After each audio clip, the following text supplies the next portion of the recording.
على رسول الله. Today is Tuesday, April 8, 2025. بسم الله الرحمن الرحيم. فلما فصل طالوت بالجنود قال إن الله مبتليكم بنهر فمن شرب منه فليس مني ومن لم يطعمه فإنه مني إلا من اغترف غرفة بيده فشربوا منه إلا قليلا منهم فلما جاوزه هو والذين آمنوا معه قالوا لا طاقة لنا اليوم بجالوت وجنوده قال الذين يظنون أنهم ملاقوا الله كم من فئة قليلة غلبت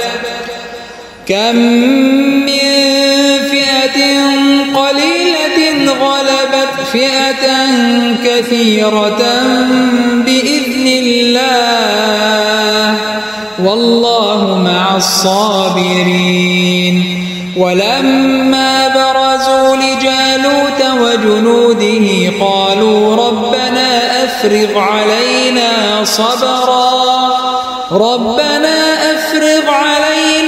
صبرا وثبت أقدامنا وانصرنا على القوم الكافرين فهزموهم بإذن الله وقتل داود جالوت وآتاه الله الملك والحكمة وعلمه مما يشاء ولولا دفع الله الناس بعضهم ببعض لفسدت الأرض ولكن الله ذو فضل على العالمين. تلك آيات الله نتلوها عليك بالحق وإنك لمن المرسلين.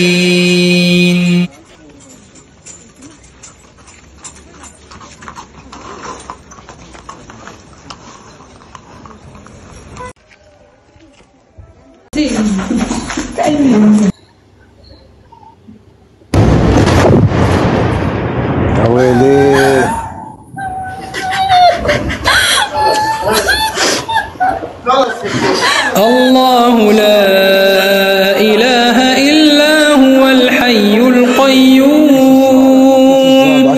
لا تأخذه سنة ولا نوم له ما في السماوات وما في الأرض من ذا الذي يشفع عنده إلا بإذنه يعلم ما بين أيديهم وما خلفهم ولا يحيطون بشيء من علمه إلا بما شاء وسع كرسيه السماوات والأرض ولا يؤوده حفظهما وهو العلي العظيم. بسم الله الرحمن الرحيم. الحمد لله والصلاة والسلام على رسول الله. Today is Tuesday, April 8, 2025. We are distributing wonderful water in the shelter camp for the displacement. We thank the ARA team for the support provided. Jazakumullahu khairan. Jadi Nabi Salim marah sangat sebab apa? Tak jaga tanah wakaf ni. Kemudian tanah wakaf ni maknanya, dan orang Yahudi ni dia tak anggap Nabi Isa sebagai Nabi. Dia berusaha untuk bunuh Nabi Isa. Pendekkan cerita, dia fitrah Nabi Isa melalui kerajaan Rom. Waktu tu Jerusalem bawah kerajaan Rom. Kerajaan Rom perintahkan untuk disalib. Maka Allah angkat Nabi Isa ke langit. Maka ketika itu maknanya tidak ada Nabi yang diutuskan kepada Bani Israel. Maka kemudian Nabi yang diutuskan kepada Bani Israel.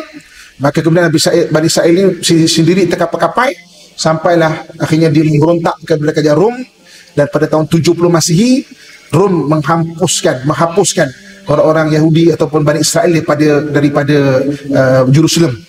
Dan ketika itulah kotak tabut, kotak yang dalamnya ada barang-barang mujizat hilang dari tangan dia. Sekarang ni dia mencari kotak tabut, dan dia menggali. Saya ada buku 4 jilid. Yahudi ni gali Ustaz ni 4 jilid. Gali setiap jengkal daripada tempat-tempat sejarah untuk mencari tabut. Dia belum dapat gali di bawah Masjid Aqsa aja lagi. Itu pun dia berusaha untuk gali pelan-pelan, dan banyak berlaku. Dia cuba gali Masjid Aqsa, tapi orang Islam dapat tahu berlaku perang di Masjid Aqsa. Jadi tuan-tuan sekalian, pendekkan cerita, habis orang-orang Yahudi ini daripada atau Bani Israel bersepah-sepah lah dekat muka bumi, tak boleh duduk kat Jerusalem. Rom tak bagi. 637 Masihi, Sayyidina Umar pergi ke Baitul Maqdis. Sebab apa? Ketika itu Patriark Soprinus dia kata, tanah ini tanah wakaf, kami daripada syariat Isa AS dah tak mampu nak jaga. Panggil pemimpin pertama kau datang, nak serah kunci Baitul Maqdis untuk serahkan tanah wakaf ini. April 637 Masihi, bulan April, Sayyidina Umar datang daripada Madinah, berdua je, tak tanpa pengawal, tanpa apa, berdua je dengan dia punya dia punya pembantu naik unta, bergile-gile. Kejap Sayyidina Umar naik, pembantu dia tarik. Kejap Sayyidina Umar kata tak apa. Sayyidina Umar ni orangnya simple je, dia tak kisah pun. Kejap pembantu dia kata, dah kau naik, kau penat, biar aku tarik pula. Sampai dia jumpa pada padri ataupun pertama Patriark Soprinus ni, Jadi orang Nasrani ni jadikan Baitul Maqdis tu sebagai tempat pembuangan sampah. Maka Sayyidina Umar ajak semua sahabat-sahabat, jom kita bersihkan Baitul Maqdis. Dia peletak serban dia, bersihkan Baitul Maqdis, kemudian mendirikan solat pertama di Baitul Maqdis, syariat Nabi Muhammad SAW. Baitul Maqdis ni dia tanah kita. Itu conclusion dia pada kelas pada hari ini. Kita kena faham, dia bukan milik orang Arab. Dia pada dulu dia tanah wakaf. Tanah wakaf ni milik seluruh orang Islam. Baitul Maqdis dia bukan milik orang Arab, dia bukan milik orang Palestin, dia milik kita semua. Satu hari nanti kalau orang Arab surrender tak mau jaga, kita wajib ke sana untuk jaga. Seperti mana orang Kurdistan pernah ke sana untuk menjaga, dipimpin oleh Salahuddin Al-Ayyubi. Salahuddin Al-Ayyubi bukan orang Arab, dia orang Kurdistan. Dalam dunia ni tuan-tuan sekalian, ingat tak? Siapa yang paling faham mengenai bangsa Muslim? British, sebab dia lepas perang salib, dia belajar something. Saya dah cerita benda tu. Jadi ada dua bangsa yang dihapuskan negaranya. Sebab dua bangsa ni, kalau andai kata dia ada negara, dia kuat mempertahankan Islam. Satu bangsa Kurdistan, satu lagi bangsa Kashmir. Negara dipecahkan. Bangsa Kashmir dia tidak ada negara sekarang. Ketika orang Arab dia tak mampu nak jaga, orang Kurdistan ke sana. Bila ke sana membebaskan Baitul Maqdis. Pada 1187 Masihi, peperangan salib. Orang Islam tak pernah tinggalkan Baitul Maqdis. Sebab apa? Conclusion dia tanah wakaf, dia tanah kita. Tuan-tuan kena rasa itu kampung kita. Maka Nabi kata, "Utuhu fasalli fihi." Pergi ke Baitul Maqdis, ada Masjid Aqsa kan?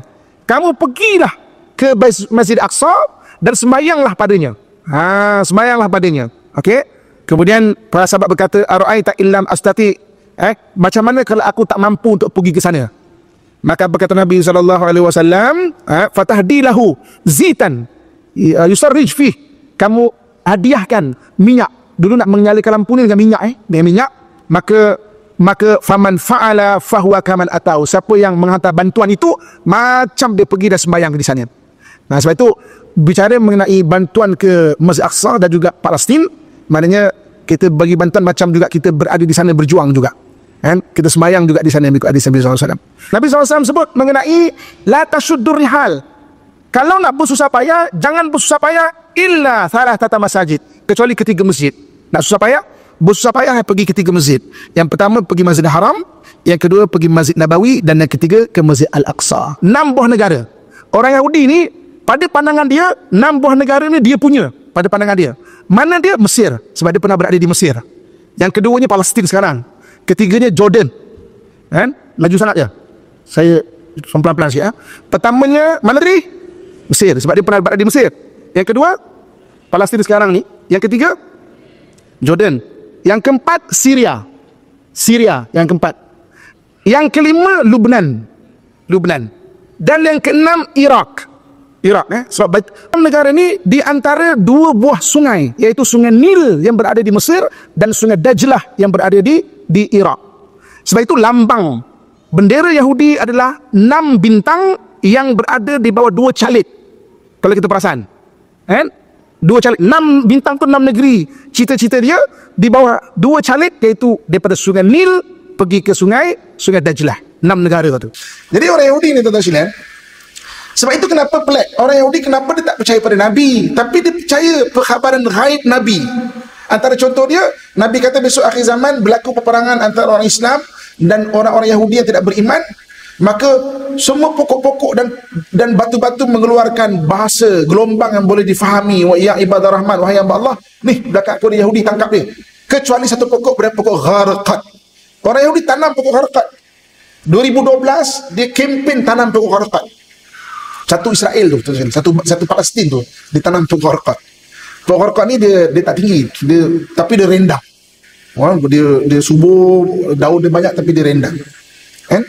Jadi dia percaya benda tu. Sebab itu tuan-tuan sekalian, apabila Nabi sebut besok akhir zaman akan ada rayatus sauda min qibalil masyriq, akan ada yang menyemarakkan kebangkitan itu adalah daripada timur, dia memang gasak bangsa timur ni tuan-tuan sekalian. 1511 dia cuma kafirkan bangsa timur ni, Yahudi dan Nasrani. 1511 Portugis datang, semua anak-anak kita tingkatan 3 belajar. Kenapa?